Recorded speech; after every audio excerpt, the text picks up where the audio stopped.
Hello everyone, कैसे हैं आप सब। होप आप सब अच्छे होंगे, खुश होंगे एंड एंजॉय कर रहे होंगे। स्वागत है मेरे वीडियो में एक नए टॉपिक के साथ।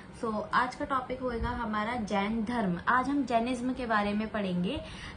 जैनिज्म के बारे में पढ़ने से पहले हम ये पढ़ेंगे कि ये जैन शब्द आया कहाँ से। जो ये जैन शब्द आया ये जीन शब्द से लिया गया है, और जीन शब्द का मतलब होता है जिसके पास बहुत सारा ज्ञान हो। जैनिज्म स्टार्ट करने से पहले हम थोड़ा इसके बैकग्राउंड के बारे में जान लेते हैं। तो जैन धर्म में 24 तीर्थंकर हुए, जिसमें से फर्स्ट थे वो थे ऋषभ देव, जिनको आदिनाथ के नाम से भी जाना जाता था। एंड लास्ट थे महावीर स्वामी, जिन्होंने जैन धर्म की स्थापना करी थी।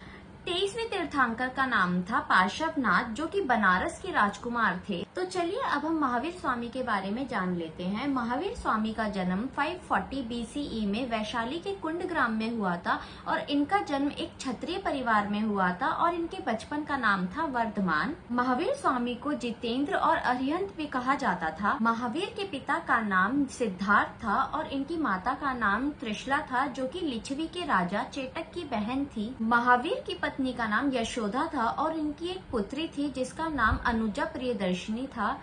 महावीर स्वामी के मन में बहुत सारे सवाल उठते रहते थे अपने जीवन को लेके।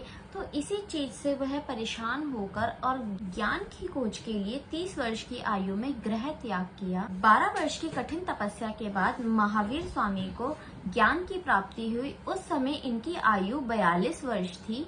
महावीर स्वामी को जिम्बिका ग्राम नामक स्थान पे ज्ञान की प्राप्ति हुई, और ऋजुपालिका नदी के किनारे इनको ज्ञान की प्राप्त हुई थी। महावीर स्वामी को ज्ञान भी प्राप्त हो गया था। उसके बाद जो उन्होंने पहला उपदेश दिया था वो दिया था पावापुरी में, जो कि था बिहार में। उन्होंने अपने शिष्यों को ही सबसे पहले उपदेश दिया था। महावीर स्वामी की मृत्यु 468 BCE में 72 वर्ष की आयु में बिहार के पावापुरी नामक स्थान पर हुई थी। महावीर स्वामी के त्रिरत्न थे सम्यक श्रद्धा यानी कि राइट फेथ, सम्यक जानना राइट नॉलेज, सम्यक चरित्र राइट कंडक्ट। महावीर स्वामी की मृत्यु के बाद 2 जैन संगति हुई। जो पहली हुई थी वो हुई थी 300 BCE में, जो कि हुई थी पाटलिपुत्र में, और इसके चेयरमैन थे स्थूलभद्र। दूसरी बौद्ध संगति हुई थी वो हुई थी 512 AD में, जो कि हुई थी गुजरात के वल्लभी स्थान पर, और इसके चेयरमैन थे देवर्दी। आगे जाके जैन धर्म 2 पार्ट्स में डिवाइड हो गया, श्वेतांबर और दिगंबर। आज के लिए इतना ही रखते हैं। अब नेक्स्ट वीडियो में मिलेंगे एक न्यू टॉपिक के साथ। तब तक के लिए बाय बाय।